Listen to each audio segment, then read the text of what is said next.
Ladies and gentlemen, in the battle between law and grace, between legalism and liberty, between religion and relationship, grace wins.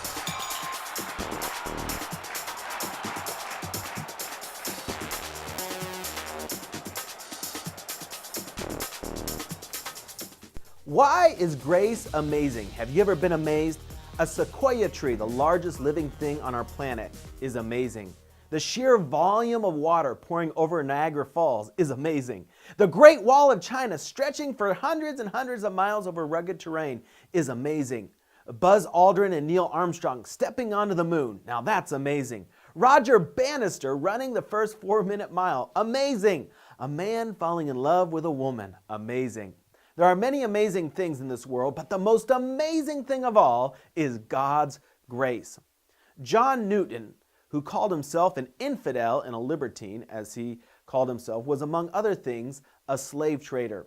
Newton jammed 600 slaves into the bow of his ship. They were chained together and forced to stand up on their feet for the 2-month voyage from Africa to the new land. The conditions of their life on board were horrible. In 1748, Newton left the shores of Sierra Leone with a ship full of slaves and was engulfed in a massive storm. In the midst of the tempest and afraid for his life, Newton cried out to God to save my wretched soul. The storm did not overwhelm the vessel, and Newton survived to sail another day.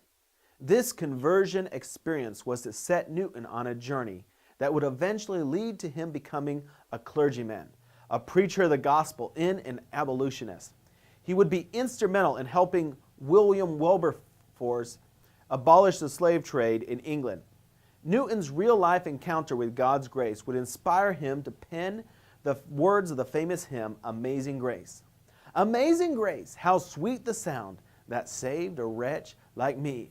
I once was lost, but now I'm found. I was blind, and now I see. What's so amazing about grace? What makes anything amazing? It's the impossibility of a thing that amazes. The impossibility of a redwood, the roaring falls, the impossibility of walking on the moon, overcoming physical handicaps, love. The impossibility of these things is what makes us gape and wonder. If these things make us think of the impossible, maybe it's because they are just shadows and types of the impossibility that is the grace of God.